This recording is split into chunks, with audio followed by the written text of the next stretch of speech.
All right, everyone, good evening. Good to see everybody. All right, so we are, after a week off, we're going to jump into our last 3 weeks here and sort of last 3 chapters here. We're picking up where we left off 2 weeks ago in the book of Ecclesiastes, in chapter 9, verse 11, starting tonight. And kind of up until this point, Solomon obviously, through this book, has been looking at his life that he's lived, trying to find the meaning of life, below the sun, above the sun, these comparisons we've been making so far in this class, the different ways he's gone about trying to explain the wisdom that he's accumulated in his life. And by the time we get to chapter 9, in the first 10 verses, he's pointing out some essential realities and truths that one who's really going to come to terms with what life is and the reality of life is, one comes to realize that there is a God and they are not him, and that all of us will someday meet death.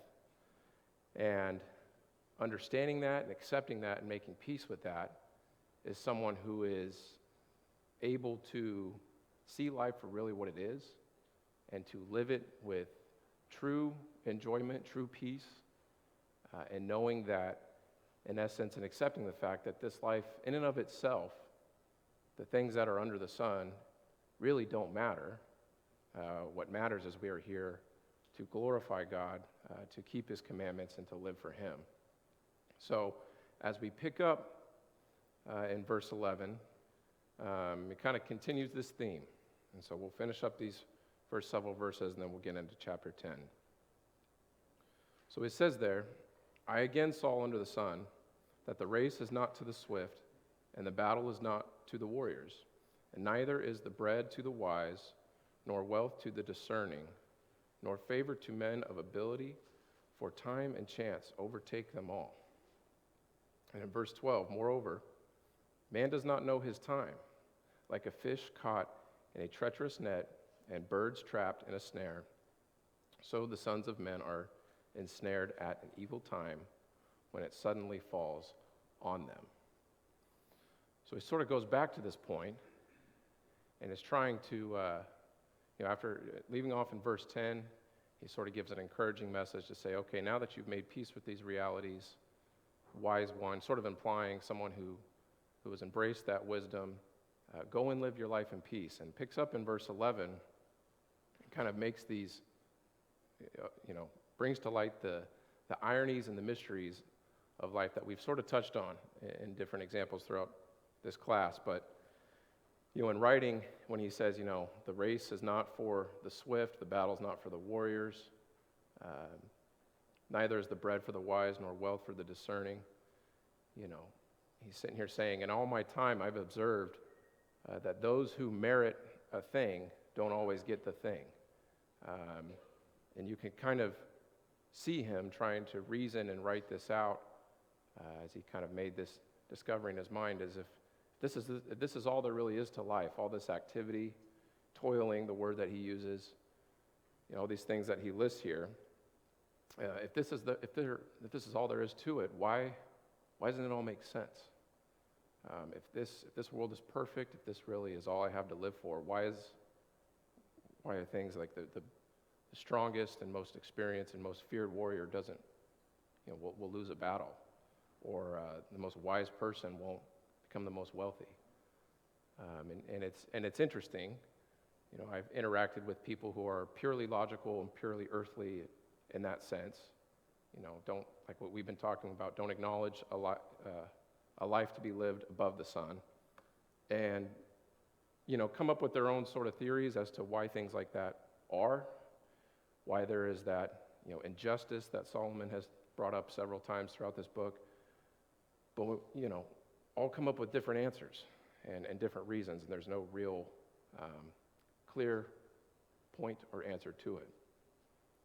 And so as he goes to verse 12, he just basically says, moreover, or you really to add on to this point, in total, in sum, is these men or these people who are dedicate their lives to being warriors, be wise to acquire wealth, whatever their profession may be, they don't even know when their time is coming on this earth. They dedicate their lives to this earth. They're so focused on their activity here, they don't even know when their time's up on this earth. And makes the comparison of like, these great people are just like a fish or a bird that gets essentially caught in a net. And really, it was sadly, he says, an evil time when it suddenly falls on them. You can kind of make the implication there that he's talking about tragedies in life, random incidents that take the life of loved ones or disasters that change the course of one's life. Again, someone who is entrenched in this earth and tries to make sense of this earth and this world just strictly below the sun, when those sudden evils or tragedies fall upon them, it boggles the mind. It can send people in a million different directions. And like I said, you provide many different answers as to how someone would try to explain that. So Solomon, again, is sort of taking this above the sun, below the sun approach throughout this book and throughout this chapter, and kind of jumps back and forth a little bit. But both points apply. When he's making a point, there's kind of a black and white element to this. When he makes a point and gives an example of someone in life events and what it means to be below the sun, sort of the opposite is true when looking at life above the sun. So talked about that, how we try to keep that in our minds, in the back of our minds throughout this book. So let's move on. Verse 13, he says, also, this I came to see as wisdom under the sun, and it impressed me, that there was a small city with few men in it, and a great king came to it, surrounded it, and constructed large siege works against it. But there was found in it a poor wise man, and he delivered the city by his wisdom. Yet no one remembered that poor man, so I said, wisdom is better than strength, but wisdom of the poor man is despised, and his words were not heeded. So, kind of an interesting story he tells here. He says, like, here, I'll share something with you, and this one actually really impressed me. And if you can imagine Solomon saying that, your ears will kind of perk up. You imagine he witnessed this scenario. A small city under attack, being surrounded by a great army. It says siege works. I'm not going to lie, I had to look up exactly what entailed siege works. And really, it's when an army goes and seizes a nation or a fortress and builds a temporary construction to either get over a wall or take down the wall. My mind immediately went to like scenes from Lord of the Rings or something. But just imagine this terrible scenario for a small city and a very powerful king, very powerful army, and says, but this poor wise man delivered them from this city. And so you would think, be like a borderline miracle, that would have happened. And the people of that small city would have acknowledged the events and what took place and what had to happen and who was the source of, this direction, and would be greatly appreciative for this man. But that is not the case. And, we can sort of plug in our own experiences, our own things we observe from our own culture today, whether the headlines or the attention of our culture or really the attention of our lives go to the things, maybe I'm broadening out a little bit, but go to the things that are more flashy or more grab our attention more in some sense, but really the true things that provide wisdom in our life don't really get attention and are sort of forgotten. Sometimes those things come in and really benefit us in our life, whether it's a person or whatever have you, and we sort of say thanks and kind of move on from it and get back to the things of this world, the things that under this sun are considered great, and like a great king and a great army, but miss out on a poor man's wisdom, because that's not really what people under the sun are interested in. And it's kind of when reading this again, I sort of thought, okay, he starts this sentence off, or this little phrase off by, the under the sun preface. And so this story, I just try to assume that everyone in this story are, folks that are not living for God or living for above the sun.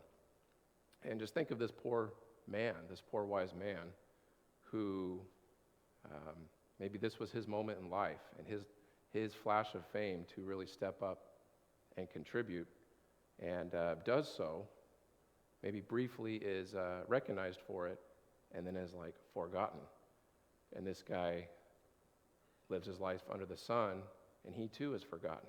And it's kind of the overarching thought, or the overarching theme of Solomon's point throughout this book is like, even those who are wise under the sun, who contribute good things in life, who have their moment of fame, they too are forgotten. It just kind of compiles into that overarching theme of, man, life under the sun truly is worthless. No matter what person or background you may be coming from, the end is all the same. So it's kind of one way to look at this example as well. So let's keep moving. Going to verse 17. So it says, the words of the wise heard in quietness are better than the shouting of rulers among fools. Wisdom is better than weapons of war, but one sinner destroys much good. So that verse really does flow sort of with that last story, but can really be snipped out and kind of looked at on its own, these two verses of really our attention of who we are under the sun is going to go towards the ruler and the shouting of rulers, and really wants to be drawn towards that. And if the truly wise person who is truly interested in the things that aren't from this earth, below the sun, really listens to someone who speaks in quietness and someone who may not initially grab our attention. And Solomon acknowledges that, even below the sun, even if it's meaningless, even if you're going to live your life that way, wisdom still is better in and of itself, is better than foolishness. It is still a great tool. It's better than a weapon of war in the sense that it doesn't do the harm, and it can contribute to success in one's life. But then, makes the point, the obvious point, that a sinner or evil can destroy things that are built up by wisdom much quicker than it takes to actually build them up, and really kind of making the underarching point that it's much harder to dedicate yourself to a long process of being wise or going through a task and approaching it in a wise way. It's much difficult to do that over a long period of time. It's much easier to just destroy something in a matter of moments. So that kind of puts a bow on chapter 9. It's a little bit longer as far as all the different thoughts. It was a little bit longer of a chapter, and so we tried to split it into two. But as we go into chapter 10, Solomon continues on and looking at and sort of comparing and contrasting, giving two different examples, black and white examples of wisdom and foolishness, and the impacts it has on our lives. And so let's take a look at them. So just the first verse there, kind of an interesting verse, verse 1 of 10. Dead flies make a perfumer's oil stink, so a little foolishness is weightier than wisdom and honor. So it's kind of interesting that really that same theme, he just says, wisdom's a great tool, but sin or a sinner can do much destruction and much harm. Same theme applying here, that one little drop of sin, a fly, a stain, and a perfect bottle of perfume, it's spoiled. Think about going to a restaurant and you have your favorite meal coming out and you're ready, and the first thing you see is a dead fly, like right in the middle of a steak. In all actuality, you're probably fine, you can eat it. Certainly, if I was paying for it, I would definitely eat it still. But it's in your mind, and you're not thinking about the steak. It's kind of a silly example, but the theme applies. You're not thinking about it, you're just grossed out by the fly. And the point he's making here is the weight, that fly is weightier, or it carries more weight.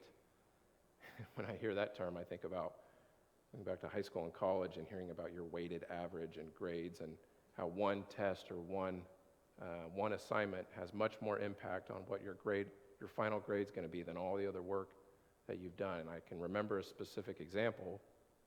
We traveled out of town for a tournament, and I missed out on a group project part. It was 5% of the time I dedicated to the class that entire quarter, but 60% of the actual grade, and it showed. It was much weightier. And when I hear that word, it's a flashback moment to that. But certainly this is a reality we deal with in our lives today.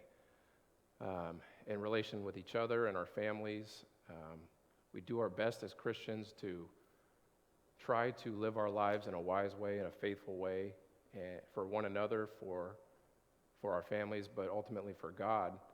And think about what the little fly is in relation to sin, and in our relation to God, and our relationship with God is, unfortunately, that is the reality we face. Is one mistake or one step off the path or out of the light puts us in this reality. And it's something we have to think about and examine ourselves. So in verse 2, a wise man's heart directs him towards the right, and a foolish man's heart directs him towards the left. Even when the fool walks along the road, his sense is lacking and demonstrates to everyone that he's a fool. So pretty black and white here, in kind of Solomon fashion, pretty much just telling it how it is. The right and the left, sort of representing the right hand as the strong hand, the righteous hand, the left hand, the weak, the lesser of the way, you can say.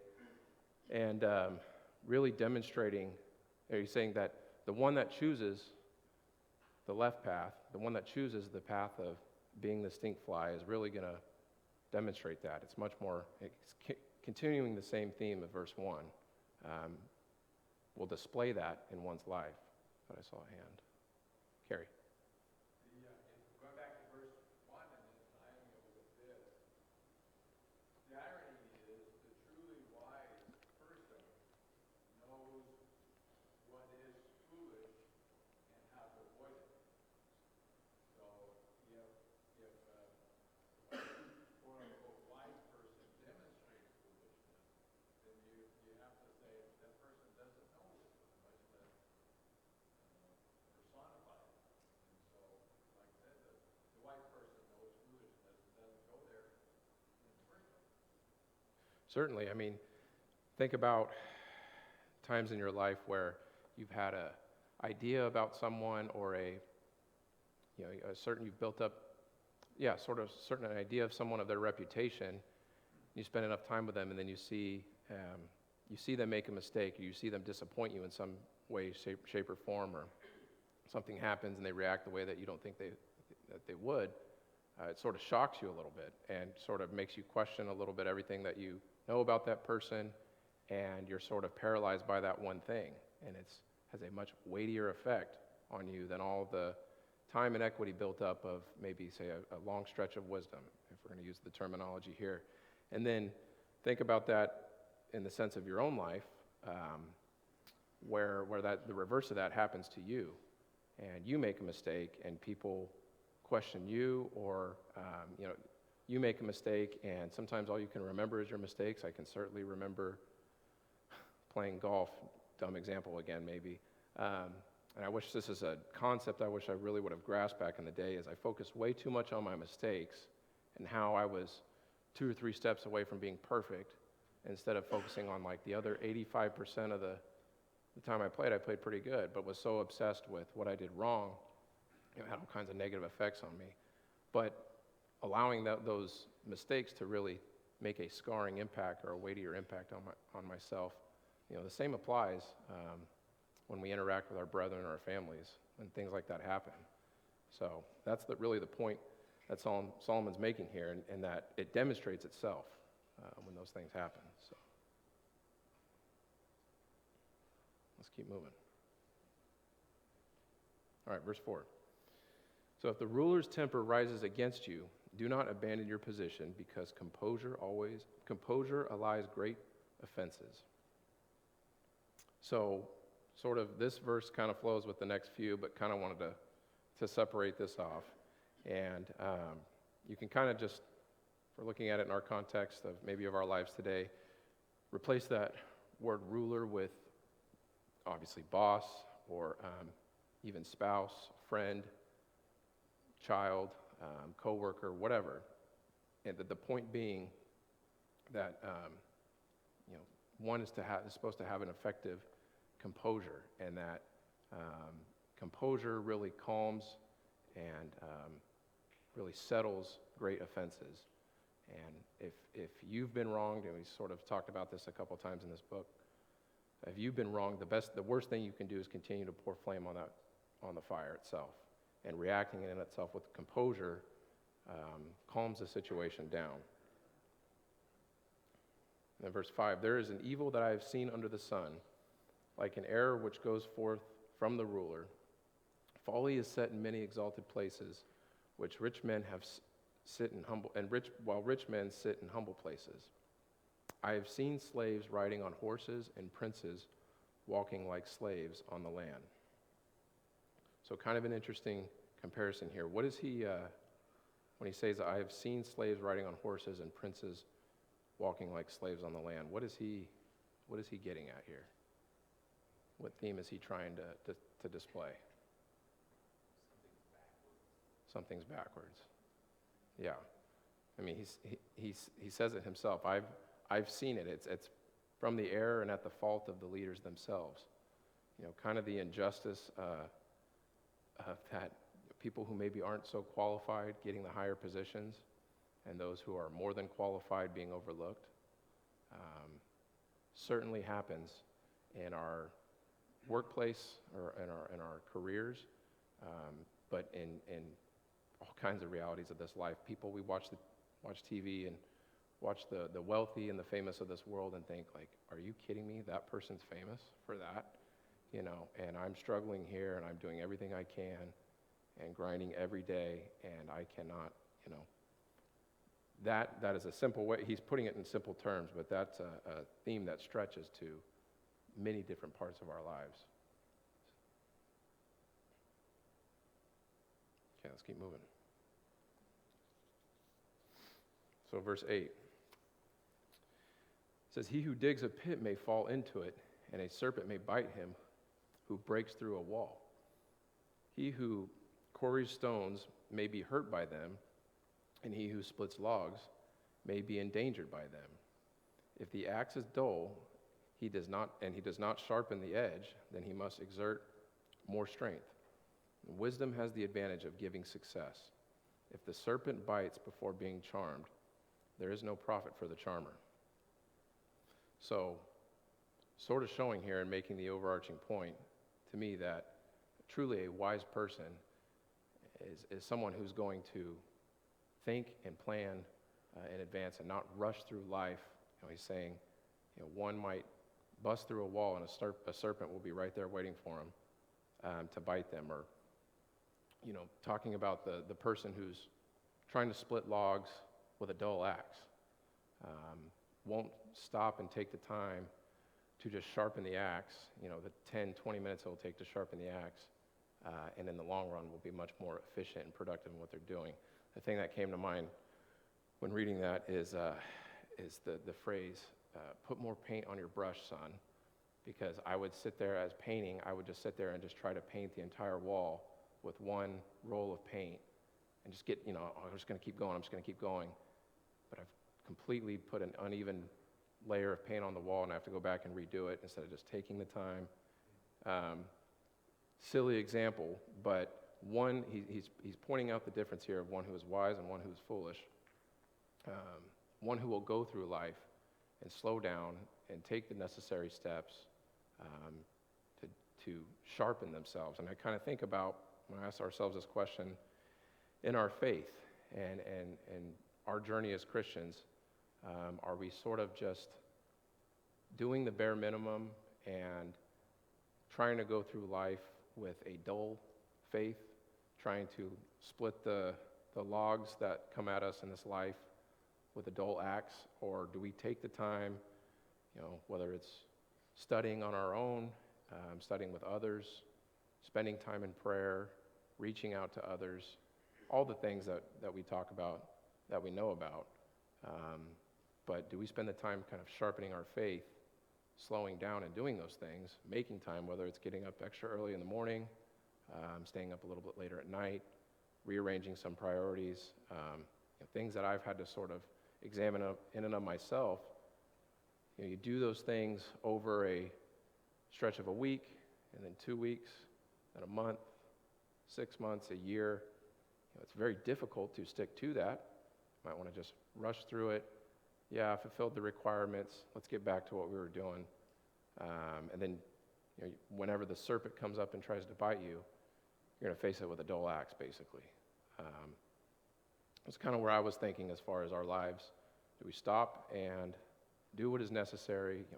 Put the paint on your brush, sharpen your axe in the context of our faith. Janine. Yeah, he says back in Proverbs, the fear of the Lord is the beginning of knowledge. Yet fools despise wisdom and instruction. Yeah, that's truly the parallels. We've got some verses from Proverbs as well we'll look at tonight, but the parallels of Proverbs and Ecclesiastes on how they classify a fool. A fool is not just a jokester or someone who doesn't take life seriously. Well, it is. And really what it boils down to is one who just doesn't acknowledge God. Someone who is strictly living life under the sun, who's strictly living life for the material things, and is not going to take the time and search for something beyond. And starting with the fear of the Lord, like it says, it starts there, acknowledging, and that fear kind of hitting your heart like, there is much more to this life than what these things that Solomon is describing. It starts there. So, any other comments? We'll keep moving. Okay, verse 12. Words from the mouth of a wise man are gracious, while the lips of a fool consume him. The beginning of his talking is folly, and the end of it is wicked and madness.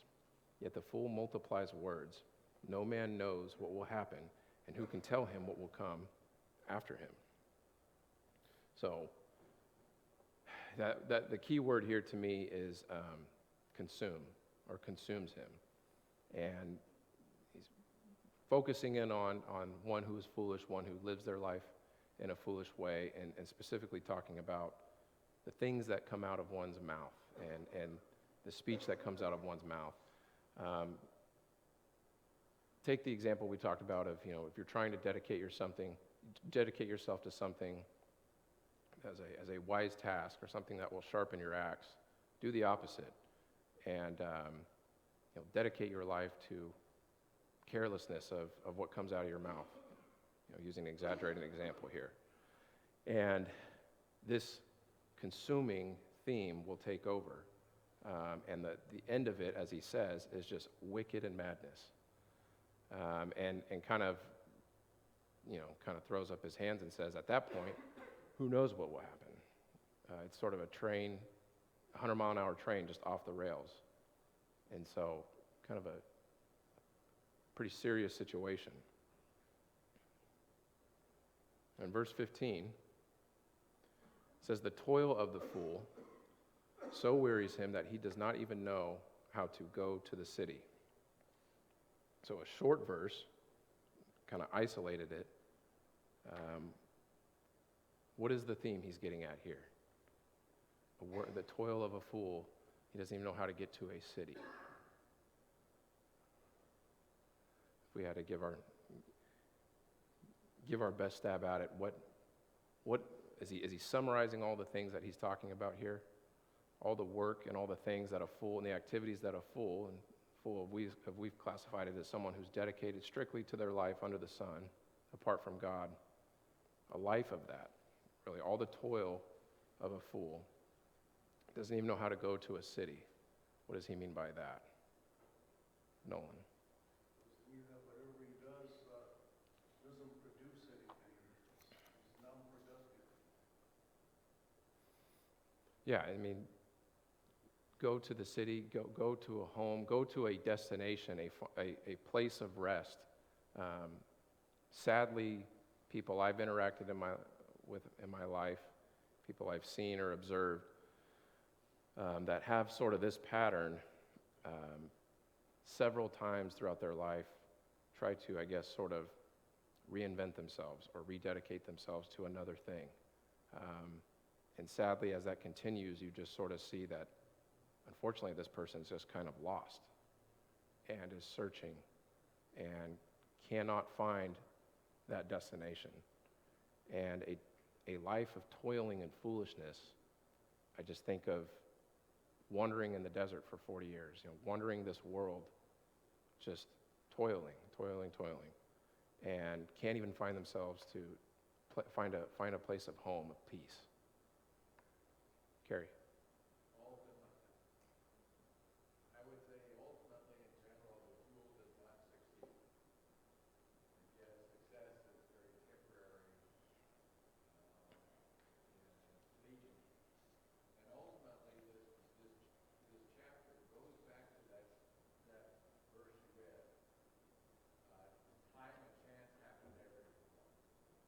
The question then is, how do you approach what you know to be a reality, or a true reality? That is the time and the chance. It's going to happen. It's going to happen. Right. The fool will expect to see the way he sees it, and that does not succeed. Whereas a wise person expects and hopes that knows that things can happen that's out of his control, and so but he's still able to succeed because he expects that. Yeah, it's interesting, Solomon bringing that time and chance principle to light. Just the one who's truly wise can look past time and chance and can make peace with time and chance in this world and be okay with the fact that it exists. And there's sort of an unexplainable, that we talked about in last class, sort of the unexplainable mysteries of life. And Solomon's point is, it is not those incidents in and of themselves that matter. It's really what you're going to do about them and how you live past this. And kind of his ironic point is, life under the sun is meaningless anyway, so just enjoy it. Your life is dedicated above the sun. While you're here, make peace with those things and let go of the burdens that come, with time and chance, basically. It's much easier said than done. We all stress and worry about what's going to happen in the future, but it's reassuring to read those things.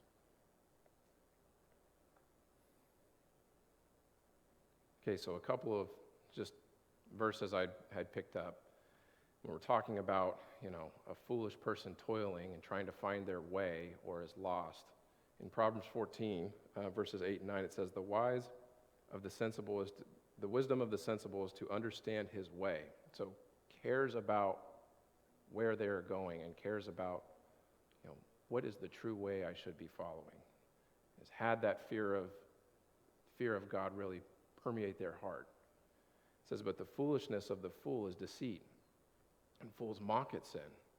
But among the upright there is goodwill. So just the foolishness, there is deceit. So they may think they're on the way. They may think what they're toiling in will eventually bring purpose and peace and a destination, but they're deceived. And through that process, what truly defines, I guess, a fool is someone who not only mocks God and denies God, but denies what God even calls as sin. Mocks sin. That's usually you kind of think mocks God. When you mock sinning is sort of mocking God, but mocking sin in of itself is saying, yeah, whatever. That doesn't apply to me. And then verse 19, or chapter 19, and verse 3. The foolishness of a man ruins his way, and the heart rages against the Lord. So kind of this theme of a fool toiling and trying to find his way throughout this world. It's a sad reality. It's a sad situation that Solomon multiple times so far has brought to light throughout this book, but is important. And like we've pointed out, the way somebody finds the point at when someone finds their way is when they're willing to confront that reality of what life really is and allow the fear of God truly to permeate their heart and allow them to start looking for the true way. Okay, verse 16. So he says, "Woe to you, O land, whose king is a lad and whose princes feast in the morning. And blessed are you, O land, whose king is of nobility and whose princes eat at the appropriate time for strength and not for drunkenness." So, in the terms of leadership, guiding a nation in this context, it's important to have a wise king. And certainly Solomon's speaking from experience here. When he was appointed king at a very young age, asked God for, understood the task at hand, and came to God with a pure heart and asked for wisdom beyond his means that he could put to God's purpose and guide Israel.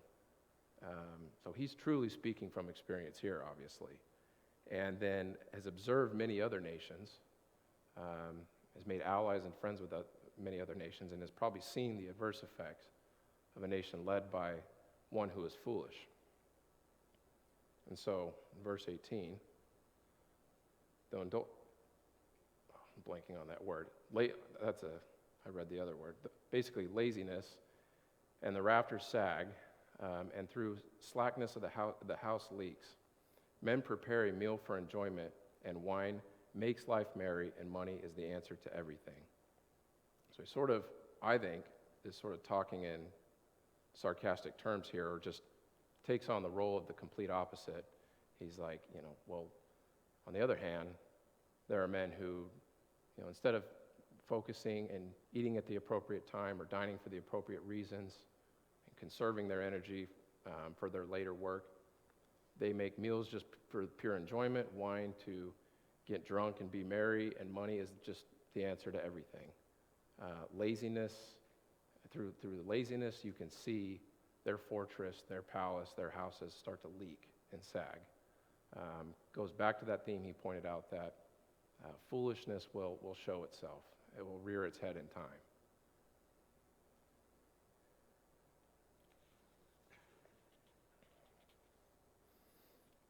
We're moving pretty quickly. So to wrap it up in verse 20, kind of gives a final warning here to the reader. "So furthermore, in your bedchamber, do not curse the king, and in your sleeping rooms, do not curse a rich man, for the bird of the heavens will carry the sound, and the winged creature will make the matter known." So, the quick take from this is he's just saying, even if you find yourself amongst a nation with a foolish leader, with a nation basically, sagging and disintegrating because of its foolish leadership, it doesn't give you an excuse to curse the king. Kind of says, because the powerful king may find out. But I think he's probably reaching towards a deeper point here of one who is wise, and we talked about how Solomon's advice on how to handle authority in a wise way. But even so, our duty as Christians, as someone who's dedicated to God, truly recognizes that he is the ultimate king, and it's not our place to be cursing or in spite of a king. And kind of a theme, something I was reading that's kind of interesting is, same sort of thing applies to our relationship with God. We may not, or here, this person may not be thinking that the king is listening when they curse the king, but it says that they have, that they can hear, maybe hearing and maybe get a message from a bird, kind of using figurative language.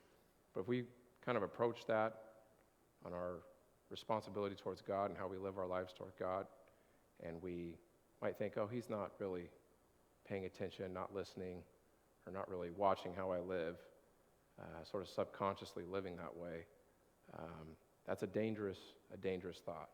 and maybe not exactly what Solomon's saying here, but something maybe that you can look deeper in and kind of draw a parallel to. So that is all I have. I think moved through that a little bit quicker than I thought.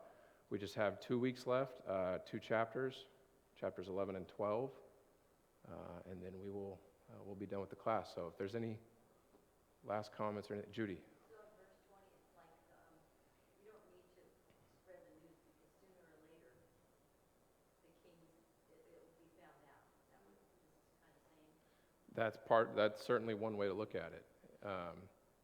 The overall theme of foolishness sort of taking over in time and showing itself. His own home or his own kingdom will collapse in on itself regardless.